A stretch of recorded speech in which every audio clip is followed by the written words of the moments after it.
Hi, my name is Diane Bondi and I'm owner of Eastside Yoga Studio here in Windsor, Ontario. And this is my good friend and student, Christine, who's going to help us today on how to do the quintessential back bend, right? Okay. All right. So a lot of times people tell me when they do back bending, poses such as cobra and wheel, that they feel a lot of pain in their low back and a lot of cramping in their low back. So we're going to show you little tips and little tricks on how to make your back bending easier on your back and actually change back strain to back power. So we'll start on our belly. So Christine's going to come to laying down onto her belly. Okay. So a very common transition in a lot of vinyasa or a lot of yoga classes is cobra or up dog.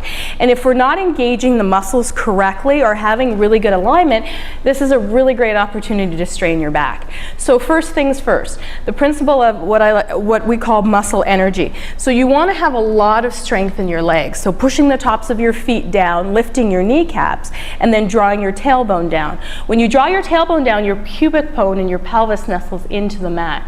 Your hands are alongside your rib cage, just at chest height, and then you're going to lengthen the sides of your body. So what that means is you're going to create some space in the spine, take the shoulders forward and up. So you'll notice that the top of her arm bone lifts up and her shoulder blades are on her back.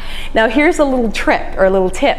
If you squeeze your pelvic floor, mula bandha, not only squeeze it but draw it up, it protects and activates the deep muscles of your abdominal wall, and that can help protect your spine. So engaging that when you come up is key to making your back bend pain-free.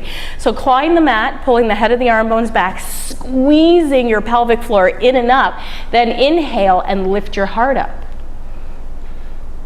Good. Sinking into the legs, keep the extension going. So we want to have the energy moving up and out, head of the arm bones back, chest open and melt. Good. Exhale and lower down slowly. Good. Another back bend that you commonly see in a lot of yoga classes is up dog. So what's the difference between up dog and cobra? Cobra is kind of a cousin of up dog. You don't come up as far or as high. Elbows are always bent. So in this particular pose, I'm going to have Christine walk her hands back just a little bit. And all the same principles are going to apply, but this time her thighs are going to come off the floor. So she's going to push the tops of her feet down, lengthen the sides of her body, lift the arm bones away from the floor, and then very carefully pull mula bandha in, root lock, in and up. Inhale, push into the hands, curl up and straighten your arms all the way out as you lift up. And then squeeze the upper back. Keep the low belly pulled in, push into the tops of the feet. Upward facing dog. And then bend your elbows and slowly lower down, squeezing the upper back. Good. And then we'll do a little bit of neutralizing poses. Let's flip the toes under, press back to downward facing dog, just to give our back an opportunity to feel what's going on here. So often up dog and cobra is coupled with poses like downward facing dog. Good.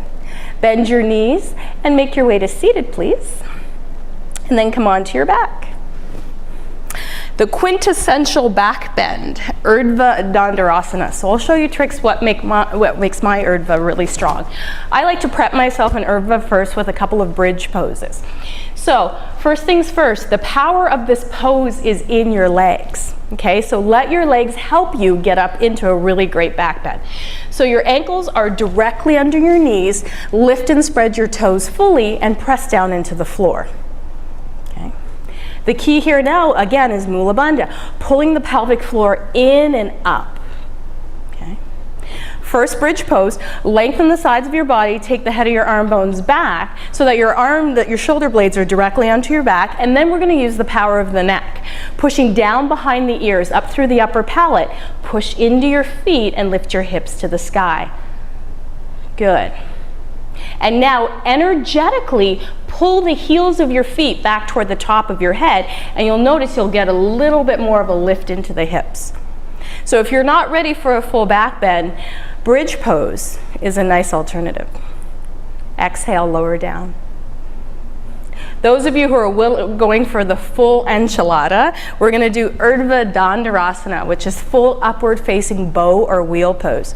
Feet are strong. This is where the power of the pose is, okay? Shoulder blades remain on the back, and even more so in this particular pose.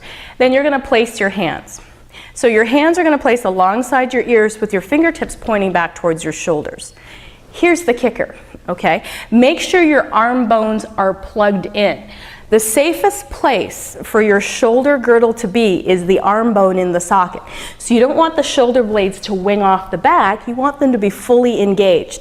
You also want to use your abdominals to help you lift and the power of your legs. So this is a threefold. You're going to claw the mat with your energy, press into your legs, lift your hips up and come up onto the crown of your head. I like to rest here for a second and reposition my hands, make them wider, and then I like to squeeze behind the shoulder blade. So push my heart forward, come up onto the crown of my head more. Now take a breath, push into the feet, push into the arms, and lift your heart to the sky. Good. Keeping the shoulder blades fully plugged into the back. Beautiful. Take a breath or two here. I like 5, but I won't make you do that many. And then when you come down, tuck your chin to your chest, bend your knees, and lower yourself down slowly. Your head can come down first, and then you can roll down. Beautiful. Keeping if you're going to do more than one wheel pose, don't come back up and draw your knees into your heart because that can cause the back to spasm. We want to get the back fully open by doing a few of these poses. If you're looking to rest in this pose, you can bring your palms together at heart center and then take your thumbs to your third eye and close your eyes. Give your body an opportunity to feel what's going on. And that's how you can do a pain-free back bend. Namaste.